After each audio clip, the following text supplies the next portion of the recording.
धन्ना भगत का जन्म राजस्थान के टोंक जिले में धुआं गांव में रामेश्वर राम और गंगाबाई के घर में हुआ था।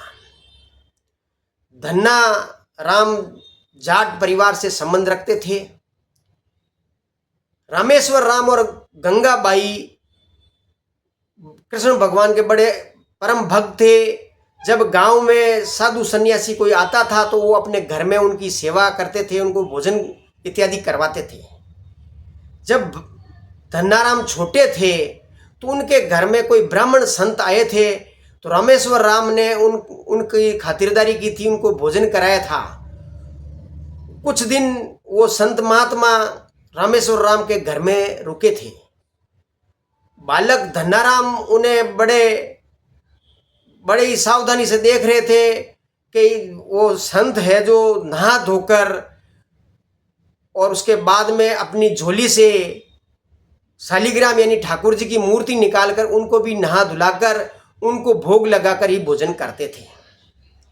जब धन्नाराम ने ये देखा तो उनका बाल मन है जो विचलित हुआ। उन्होंने संत महात्मा से ये शालिग्राम की मूर्ति मांग ली।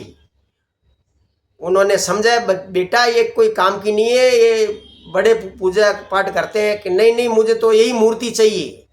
जब धन्नाराम बालमन ने जब ये हट कर लिया तो संत महात्मा गांव के तालाब के पास से एक बड़ी सी काला पत्थर उठा लाए और वापस आके धन्नाराम से बोले कि तुम्हें मूर्ति लेनी है। उस धन्नाराम ने भोले मन से कहा हाँ मुझे लेनी है।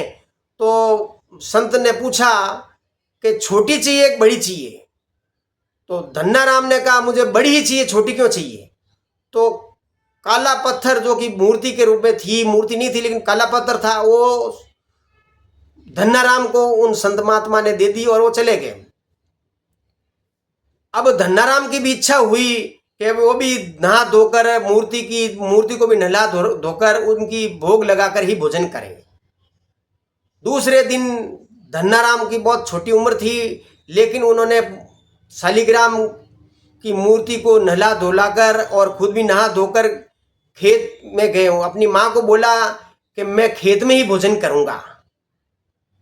धन्नाराम की माता गंगाबाई ने 4 बाजरी के सोगरे, गुड़, अचार और प्याज दिया। धन्नाराम अपने भोजन को बांधकर और हाथ में शालिग्राम की मूर्ति लेकर अपने खेत चले गए। वहाँ पर नीम के पेड़ के नीचे शालिग्राम की मूर्ति रखी और मिट्टी से उनका तिलक किया और भोग लगा के उनके सामने पाल लगा के बैठ गए। आंखें बंद कर ली और देखा कि वो भोग लगा रहे, भोग खा रहे कि नहीं खा रहे। लेकिन शालिग्राम भोग नहीं खा रहे थे, भोग नहीं ले रहे थे। सुबह से शाम हो गई। दिन में कई बार है जो बालक धन्नाराम आंखें खोलकर कनखियां से देख रहा था कि भाई ये भगवान है जो भोग ले रहे हैं कि नहीं ले रहे हैं। शाम हो गई लेकिन भगवान ने भोग नहीं लिया। शाम को धन्नाराम ने वो अपना भोजन गायों को खिला दिया। दूसरे दिन फिर उन्होंने भोग लगाया लेकिन भगवान शालिग्राम ने भोग नहीं लिया।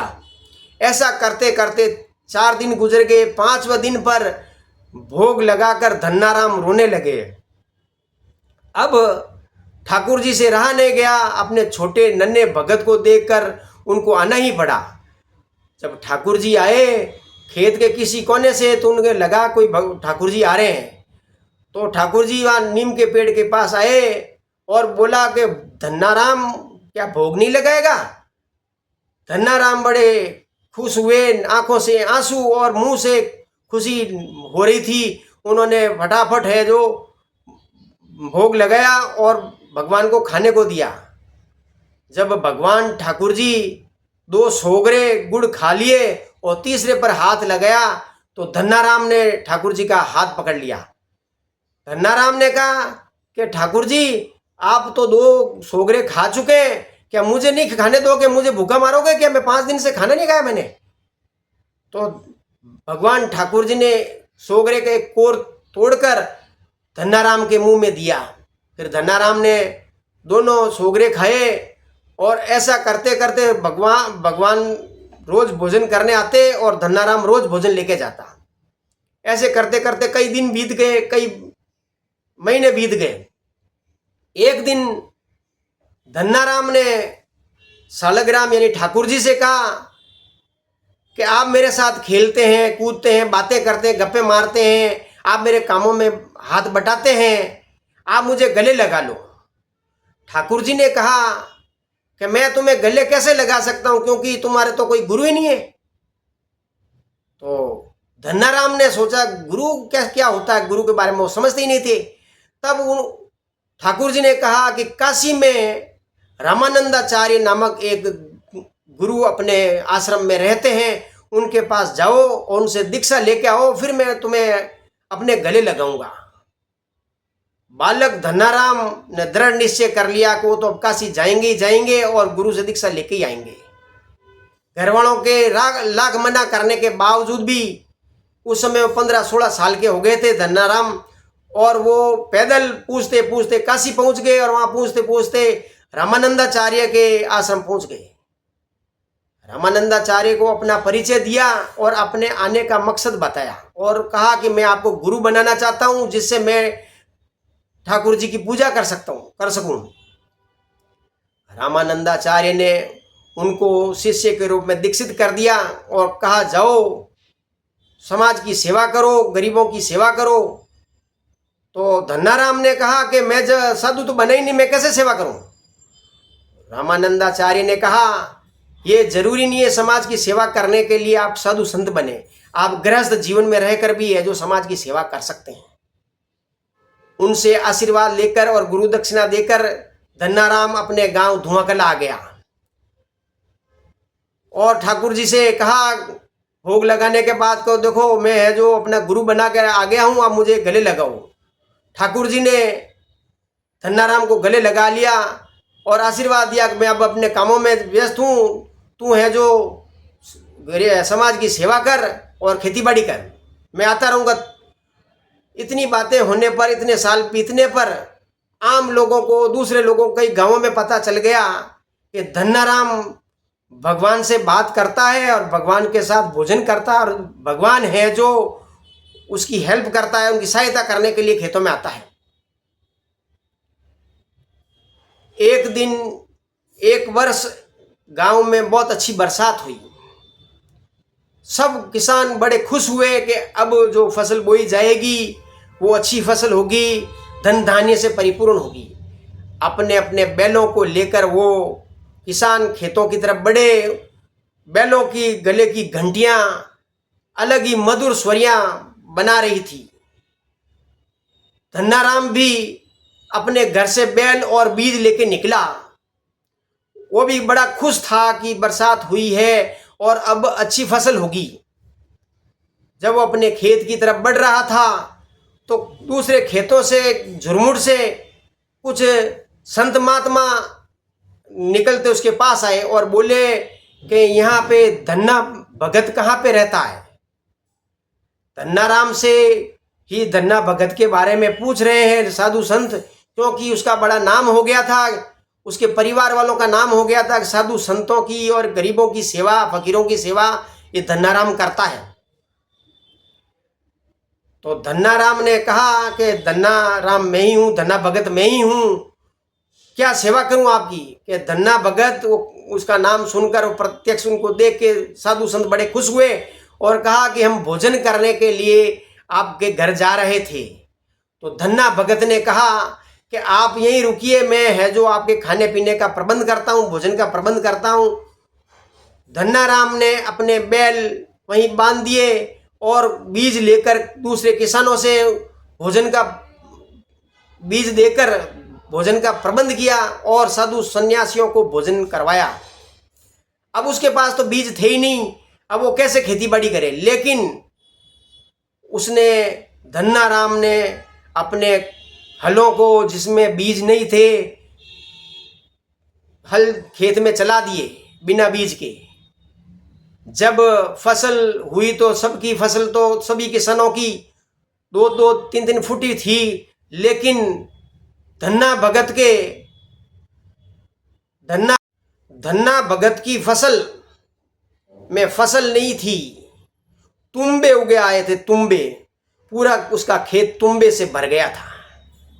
लोग हंसने लगे, कह रहे धन्ना तूने कौन सी फसल बोई, तुम्बे उगे हैं इसमें तो।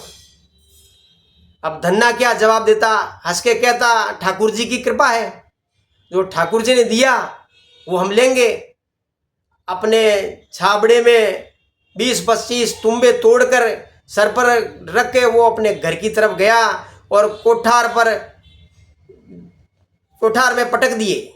जब वो तुम्बे टूट के बिखर गए और उसमें अन्न बड़ी मात्रा में निकला, तो धन्ना भगत की आंखें फटी की फटी रह गई। उसने कहा मैं 4-5 तुम्बे लेके आया हूँ, उसमें इतना अन्न निकल गया तो मेरा तो पूरा खेत है जो तुम्बों से भरा हुआ है। वो वापस तुम्बे तोड़ने गया और उसका खेत खलियान सबसे ज़्यादा उसकी फसल हुई। वो धन्ना राम या धन्ना भगत ने लोगों की सेवा की, लोगों को भोजन कराया, क्योंकि अगले साल ही लगभग 3-4 साल तक ये अकाल पड़ा। वो उस फसल से लोगों को भोजन कराता रहा, किसी को भूखा नहीं सोने दिया। धन्ना भगत का जब जन्म हुआ था, उस समय भारत में मुसलमानों का राज था। वो भक्ति काल का समय चल रहा था, जिसमें नानक देव, कबीर दास, तुलसीदास, मीराबाई, सूरदास, इन लोगों का समय था। उसमें धन्ना भगत भी है जो भगवान की सेवा करते और भूखों को कभी भूखा नहीं मरने दिया, उन्होंने भोजन कराया। उन्होंने धर्मशालाएं, बावड़ियाँ, कुएं, मंदिर इत्यादि बनवाए। धन्ना भगत का नाम अमर हो गया। धन्ना भगत के जो 3 भजन हैं गुरु ग्रंथ साहिब में भी समाहित है। और 1945 में फिल्म जगत के सुप्रसिद्ध निर्माता निर्देशक केदार शर्मा ने धन्ना भगत नाम की फिल्म भी बनाई थी, जिसमें कमल जमींदार ने धन्ना भगत का रोल किया था। और एक पंजाबी फिल्म थी धन्ना भगत धन्ना जट, उसका हीरो 1974 में दारा सिंह भी बने थे।